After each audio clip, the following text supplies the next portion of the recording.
주의 빛과 주의 진리를 보내시어 나를 인도하시고 주의 거룩한 산과 주께서 계시는 곳에 이르게 하소서. 그런즉 내가 하나님의 제단에 나아가 나의 큰 기쁨의 하나님께 이르리이다. 하나님이여, 나의 하나님이여, 내가 수금으로 주를 찬양하리이다. 아멘. 태초에 우주 만물을 창조하시고 지금도 온 세상을 다스리시는 만유의 하나님, 목자가 양을 인도함 같이 아버지가 그 아들을 손잡아 이끌어 주심 같이 택하신 성도를 사랑하시고 지켜주심에 감사를 드립니다. 기나긴 겨울 동안 저희로 소망을 잃지 않게 하시며 추위와 굶주림에서 건져주시고 고통 없는 삶을 살게 해주심에도 감사를 드립니다. 전능하신 주님, 새롭게 시작하는 2월과 함께 오직 주님을 향한 뜨거운 신앙과 소망이 넘쳐나게 하시고 예수 그리스도의 마음을 품고 그의 모습이 우리의 삶 가운데 나타나게 하여 주옵소서. 예수님의 이름으로 기원하옵나이다. 아멘. 사도신경으로 우리의 신앙을 고백합니다. 나는 전능하신 아버지 하나님 천지의 창조주를 믿습니다. 나는 그의 유일하신 아들 우리 주 예수 그리스도를 믿습니다. 그는 성령으로 잉태되어 동정녀 마리아에게서 나시고 본디오 빌라도에게 고난을 받아 십자가에 못 박혀 죽으시고 장사된 지 사흘 만에 죽은 자 가운데서 다시 살아나셨으며 하늘에 오르시어 전능하신 아버지 하나님 우편에 앉아 계시다가 거기로부터 살아있는 자와 죽은 자를 심판하러 오십니다. 나는 성령을 믿으며 거룩한 공교회와 성도의 교제와 죄를 용서받는 것과 몸의 부활과 영생을 믿습니다. 아멘.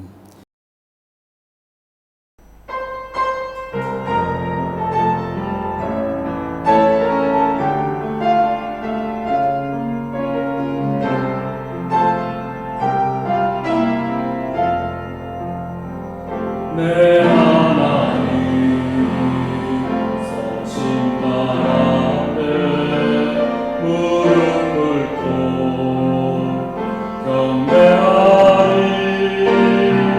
큰 권능과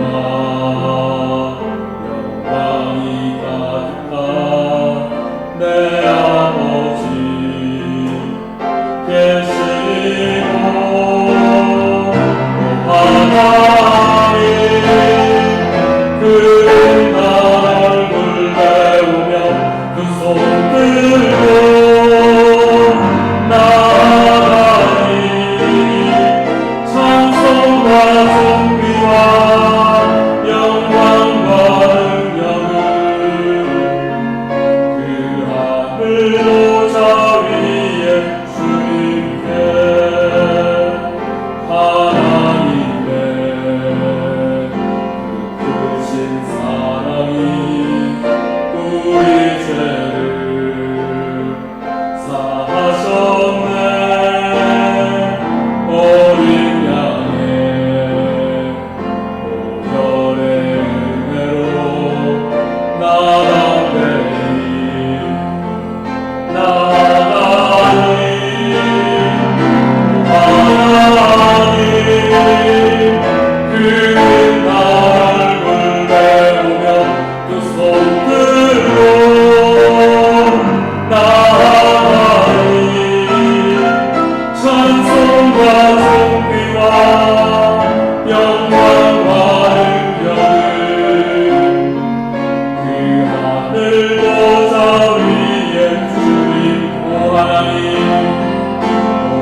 들고자 우리 예수님께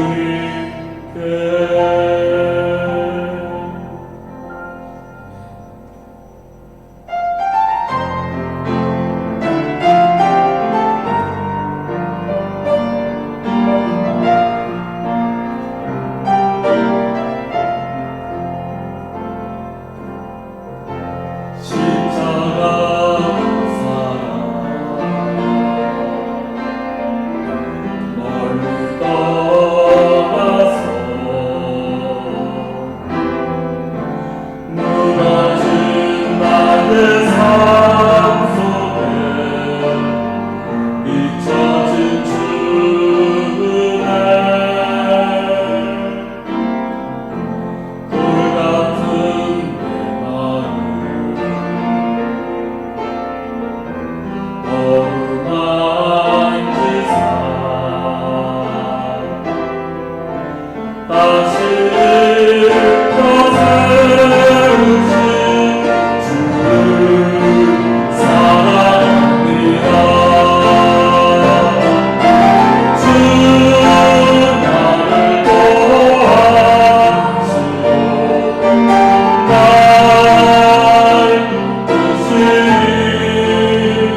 부르실 때 믿음으로 걸어가리.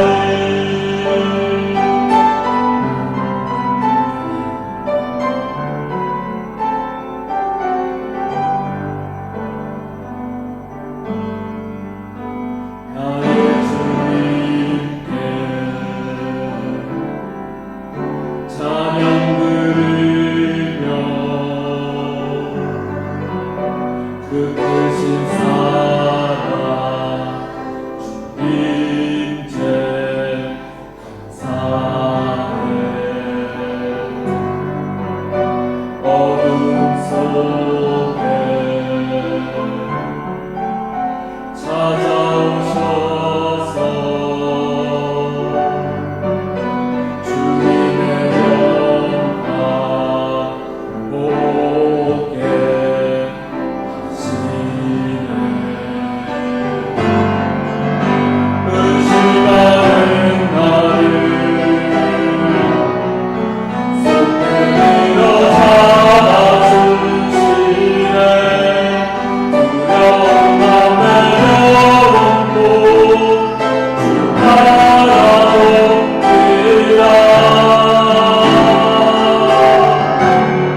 주님을 보게 하소서. 나를 돕으소서. 내 뜻과 내 생각 내려놓고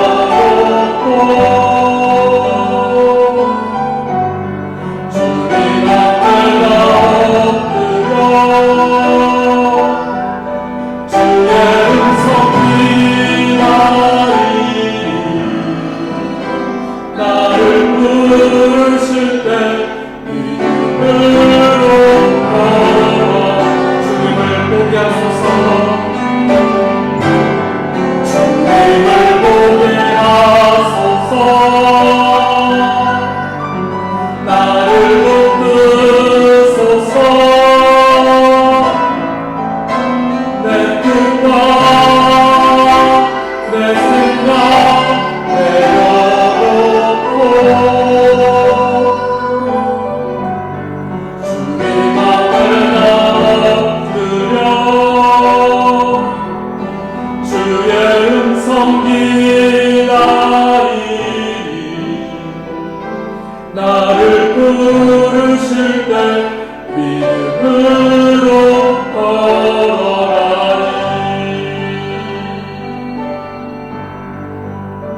나를 부르실 때 믿음으로 걸어가리. 나를 부르실 때 믿음으로 걸어가리.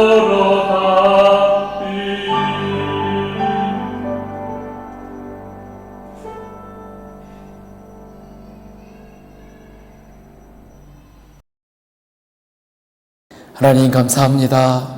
우리에게 거룩한 주를 허락하시고 주님께 예배드리게 하시니 그 은혜에 감사합니다. 하나님, 이 시간 우리가 주님께 나아와 나의 죄를 내어놓고 회개하며 주님께 예배를 드립니다. 주님, 긍휼히 여겨주시고 은혜를 부어주시어 새 사람으로 거듭나게 하시고 늘 주님을 찬양하며 주님을 예배하는 자로 서게 주님 인도하여 주옵소서. 하나님, 우리가 이 자리를 늘 기억하게 하시고 주님을 만나는 이 시간에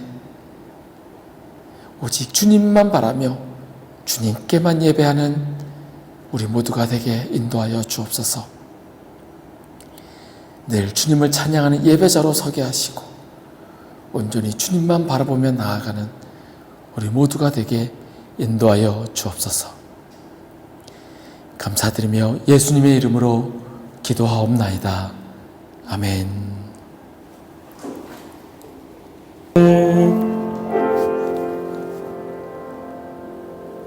하나님 감사합니다. 주를 허락하시고 주님께 예배드리게 하시니 감사합니다. 하나님 빈손으로 나오지 않고 주님께 귀한 예물을 바치게 하시니 감사합니다. 하나님의 귀한 곳에 쓰이게 하시고 바치는 자의 손길을 기억하시고 부족하지 않게 하시고 채우시고 입히시고 먹이시는 경험을 하며 살아가는 우리가 되게 하여 주옵소서. 주님, 이 자리가 차고 넘치게 주님 인도하여 주옵소서. 함께 모여 주님을 찬양하며 예배하는 자들이 있게 하시고 주님 안에서 교제하며 예배할 때에 우리의 신앙이 더욱더 자라갈 수 있게 주님 인도하여 주옵소서. 주님, 우리가 그것을 위해서 기도합니다. 주님 인도하시고 함께하여 주옵소서. 감사드리며 예수님의 이름으로 기도하옵나이다. 아멘.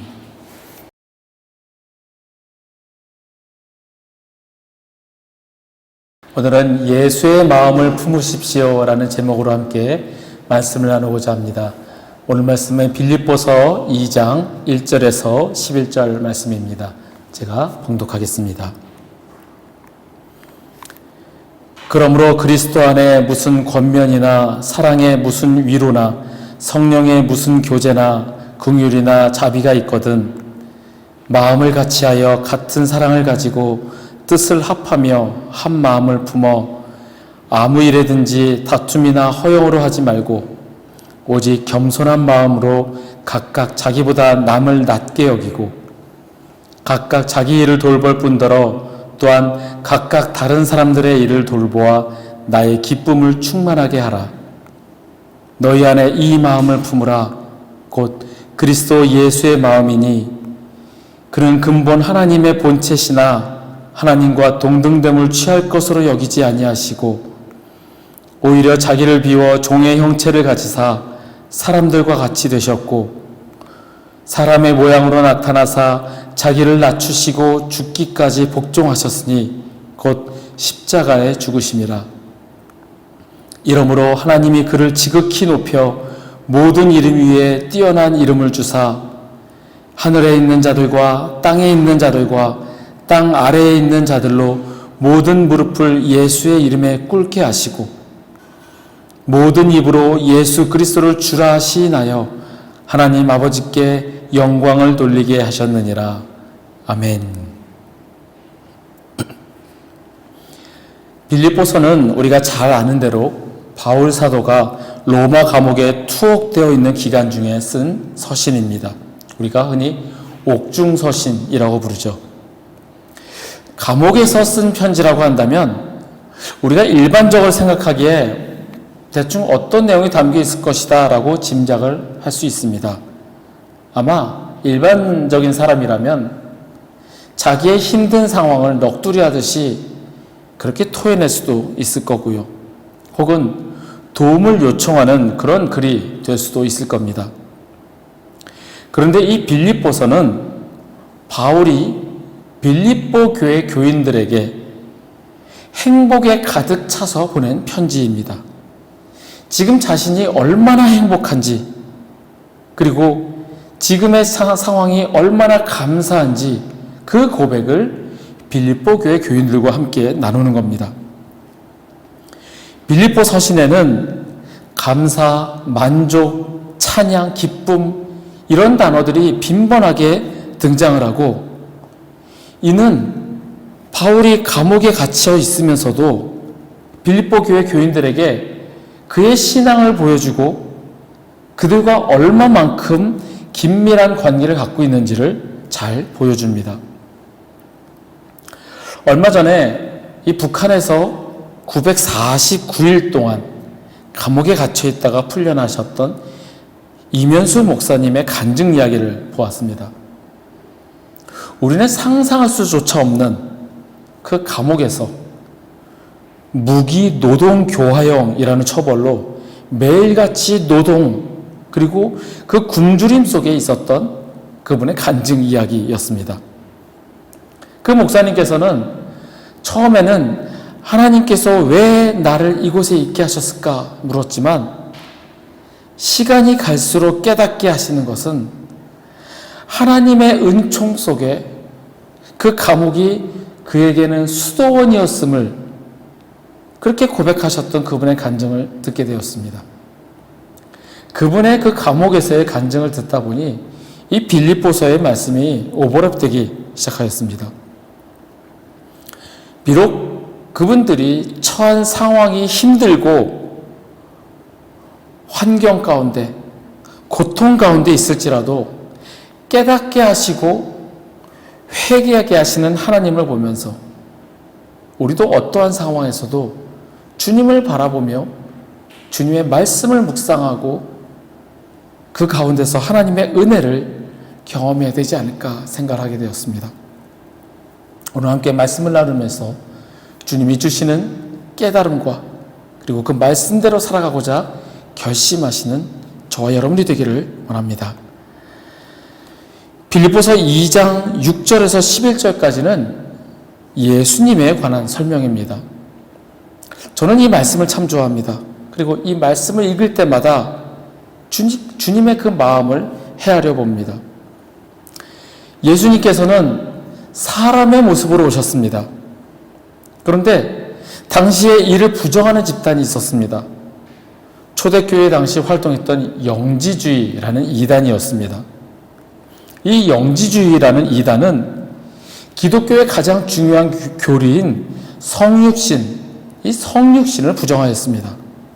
즉 이들이 주장하는 것은 영혼은 선하고 물질은 악하다, 이렇게 이원론적인 태도를 취하면서 선하신 그리스도가 물질적인 육체를 지닌 인간이 될 수 없다라고 주장을 합니다. 하나하나 뜯어보면 맞는 것 같습니다. 예수 그리스도는 선하십니다. 그리고 우리 인간은, 사람은 악하다라는 거죠. 그래서 예수 그리스도는 이 악한 인간의 몸을 입을 수 없다.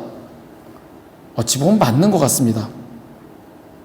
그래서 이들이 주장하는 것은 예수님은 육신을 입은 것처럼 보일 뿐이지 실제로 육체를 지닌 것은 아니었다라고 주장을 하였습니다.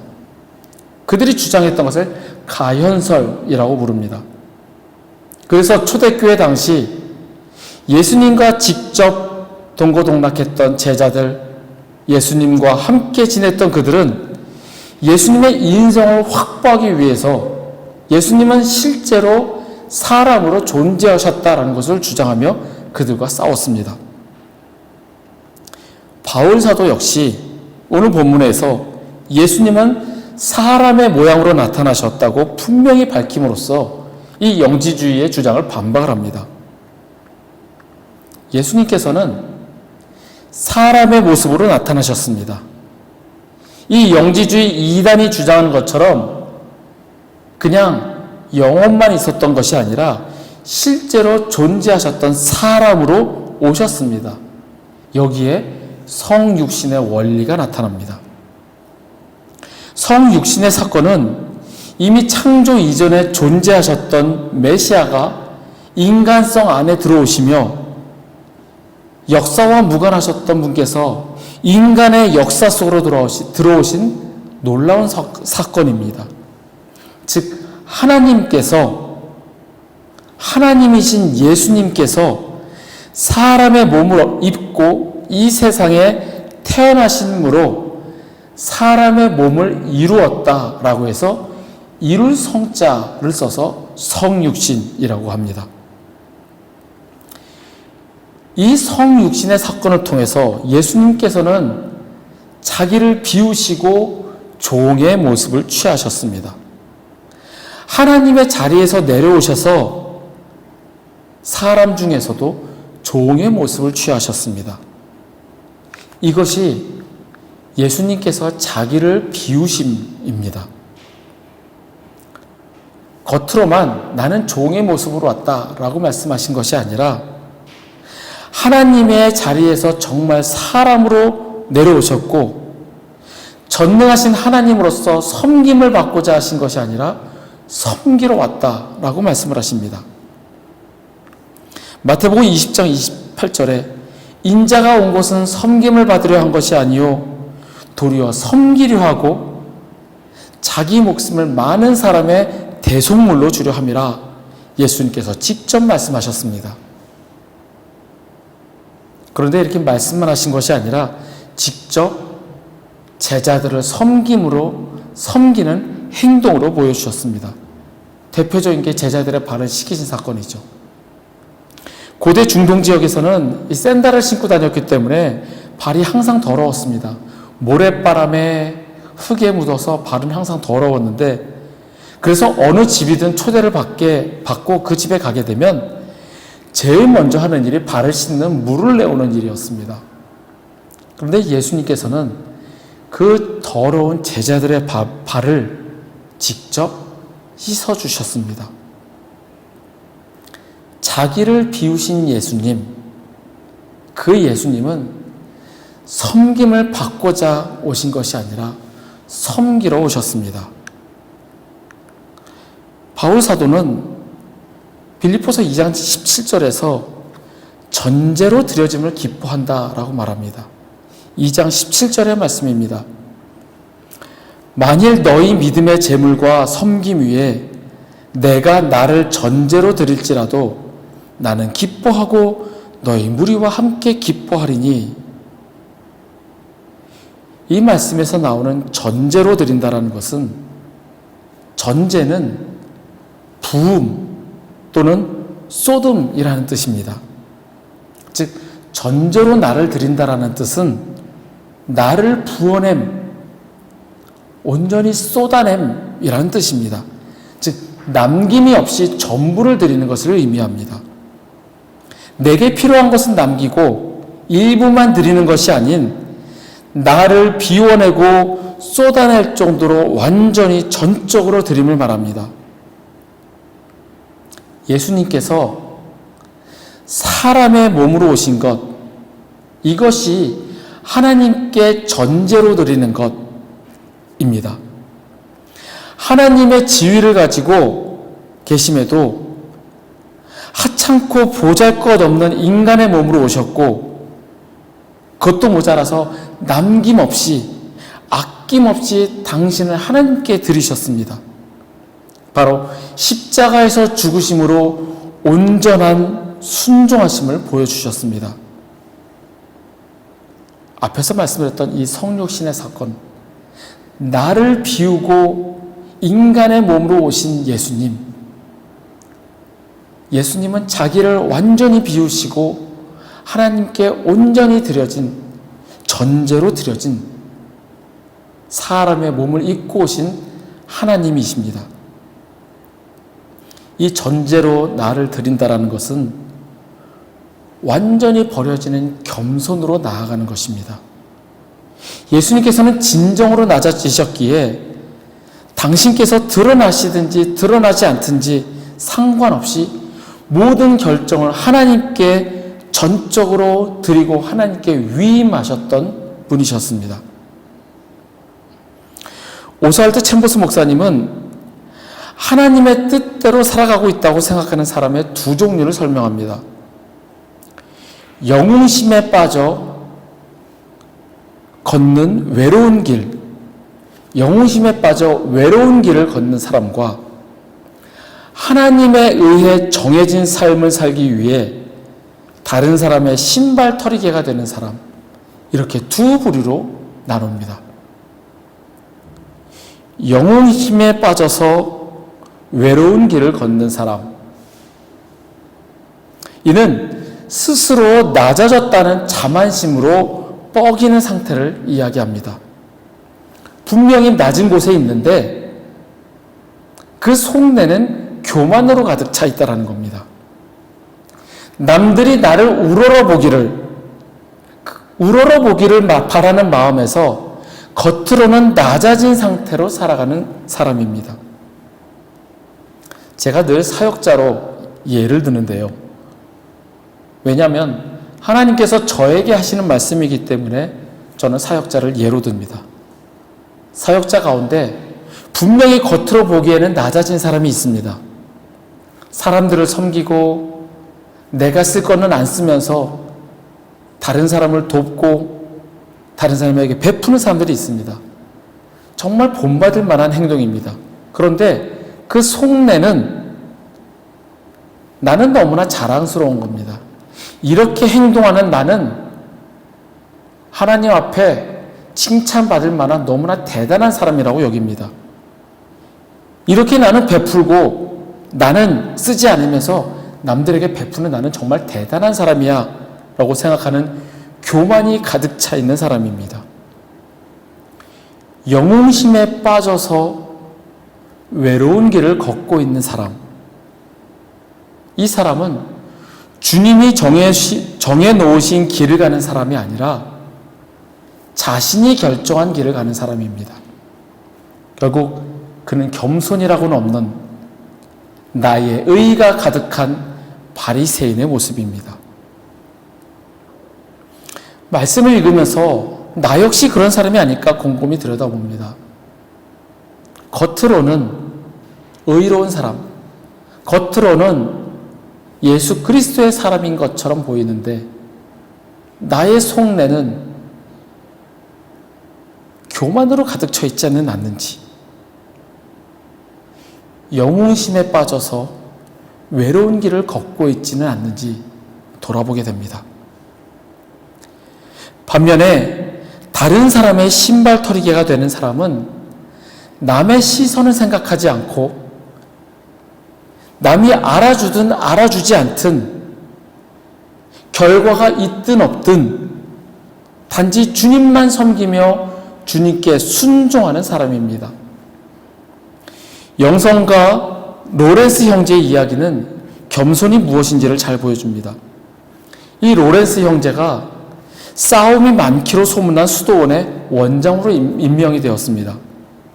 그래서 그가 그 문제 많은 수도원을 찾아갔고 이제 수도원의 문을 두드렸습니다. 그러자 젊은 수도사들이 나왔습니다. 그들은 백발이 성성한 이 노 수도사가 서 있는 것을 보고 어서 식당으로 가서 접시를 닦으십시오 라고 명령하였습니다. 아마 그 수도원에 있던 그 전통 같은 것이 처음 부임한 수도사는 그 접시를 닦는 것이 그 전통이었던가 봅니다. 그러자 이 로렌스 형제는 네, 그렇게 하겠습니다 하고 곧장 식당으로 달려가 묵묵히 접시 닦는 일을 하였습니다. 그렇게 한 달, 두 달, 세 달이 지나갔습니다. 계속 접시만 닦고 있는 그 로렌스 형제를 보며 젊은 수도사들은 엄청난 멸시를 하고 구박을 하고 천대를 하였습니다. 석 달이 지나서 이 감독이 순시차 수도원을 들리게 되었습니다. 그러자 이 젊은 수도사들은 감독 앞에서 쩔쩔매었습니다. 그런데 원장의 모습이 보이지 않자 감독이 물었습니다. 원장님은 어디 가셨는가? 그러자 젊은 수도사들은 아직 부임하지 않았습니다 라고 대답을 했습니다. 그러자 감독이 깜짝 놀라며 말하기를, 아니 그게 무슨 소린가? 내가 로렌스 형제를 3개월 전에 이 수도사의 원장으로 임명하였는데 라고 얘기하자 3개월 전에 왔었던 그 노 수도사를 떠올리게 하였습니다. 그러자 젊은 수도사들의 얼굴이 사색이 되었고 그들은 그 즉시 식당으로 달려가 접시를 닦고 있는 로렌스 형제 앞에 무릎을 꿇었습니다. 그의 겸손으로 그 후부터 그곳은 모범적인 수도원이 되었다고 합니다. 이 이야기를 읽으며 아마 로렌스 형제가 무슨 드라마에 나오는 반전을 바라는 것처럼 이를 갈고 있지는 않았을 겁니다. 나중에 내가 누군지 알면 다들 벌벌 떨겠지. 막판 역전을 노리며 통쾌하게 복수할 날을 기다리지는 않았을 겁니다. 단지 로렌스 형제는 겸손함으로 순종을 보여주었고 이는 그가 주님과 동행하고 있음을 보여주는 증거였습니다. 주님과 동행하는 사람은 주님의 능력을 경험하며 살아가는 사람입니다. 믿음의 선배들은 끊임없이 겸손을 강조해 왔습니다. 토마스 아 캠피스는 오직 겸손만이 그리스도를 본받는 것이다 라고 이야기하였습니다. 오스왈드 챔버스 목사님 역시 겸손만이 주님께 순종하는 길이라고 이야기하였고 뛰어난 영성가인 앤드류 머레이 목사님은 겸손이라는 책에서 겸손은 우리가 전적으로 아무것도 아닌 존재임을 깨닫는 것입니다. 그 깨달음은 하나님이 전부가 되심을 알고 그분이 전부가 되시도록 길을 내어드릴 때 얻게 됩니다. 라고 이야기하였습니다. 믿음의 선배들이 겸손을 강조했던 것. 하지만 그 이전에 우리의 주인 되시는 예수님께서는 몸소 겸손의 예를 보여주셨습니다. 단지 말씀만이 한 것이 아니라 당신이 몸소 실천하셨고 하나님과 동등됨을 당연하게 여기지 않으셨고 오히려 자기를 비워서 종의 모습으로 오셨고 자기를 낮추시고 죽기까지 순종하셨습니다. 서두에서 말씀드렸던 북한 감옥에 있다가 풀려난 그 목사님의 간증 가운데 저를 가장 생각에 빠지게 했던 말은 이 말이었습니다. 캐나다에서 20년 넘게 목회를 하다 보니 교인 수가 2,000명이 넘는 대형 교회가 되었고 그러다 보니 목회의 매너리즘에 빠지게 되었다고 합니다. 남들은 모릅니다. 시스템이 잘 구축이 되었고 부교육자만도 30명이 넘으니 교회는 잘 움직입니다. 그러다 보니 하나님과의 교제가 뜸해지기 시작했다고 합니다. 그렇다고 해서 설교를 하지 않고 예배를 안 드린 것이 아니었다고 합니다. 매일 새벽 기도하고 설교 준비하고 주일날 1부, 2부, 3부 예배 설교를 함에도 하나님과의 교제가 없었다라는 것을 감옥에서 깨달았다라고 합니다. 그분의 표현에 의하면 1등 종교 배우가 되어 있었다라고 합니다. 종교 배우. 겉으로 완벽하게 다른 사람의 삶을 보여주는 진짜가 아닌 가짜 삶을 보여주는 사람이 배우입니다. 그런데 종교 배우입니다. 하나님의 말씀을 읽고 깨달았다고 생각하고 말씀을 잘 준비하고 겉으로는 그렇게 보여지지만 그 말씀대로 살아가지 않고 주님과의 교제가 없는 사람, 주님과의 교제가 없다 보니 영웅심에 빠져 외로운 길을 걷고 있는 사람이 바로 종교 배우라는 겁니다. 지금 나는 종교 배우가 아닌가 생각해 봅니다. 영웅심에 빠져 외로운 길을 걷고 있는 낮아진 척 내 속 안에는 교만으로 가득 차고 나의 의로 가득 찬 그러한 사람이 아닌가 돌아보게 됩니다. 우리가 품어야 할 그리스도 예수의 마음, 바로 겸손의 마음입니다. 우리에게 그리스도 예수의 겸손이 있기를 기원합니다. 늘 주님과 교제하며 동행하는 가운데 주님이 나의 전부이시며 주님께 모든 주도권을 드리고 그분의 결정하시는 대로 순종하며 나아가는 그러한 겸손이 우리 안에 있기를 간절히 소원합니다. 늘 기도합니다. 말씀을 읽고 깨달은 것에 그치는 것이 아니라 그 말씀대로 살아가기를 기도합니다. 우리 모두 하나님의 말씀을 내 마음 가운데 새기고 그 말씀대로 살아가기를 진심으로 축원합니다.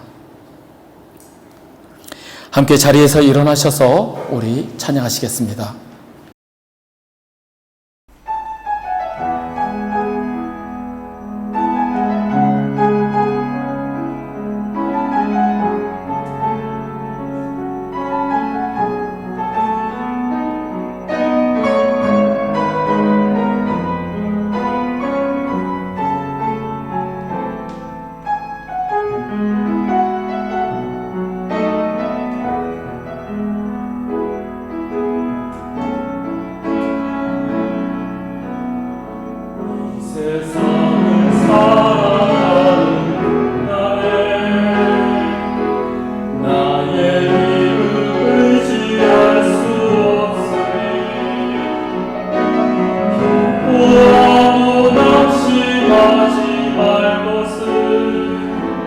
주께서 참소하니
기도하겠습니다.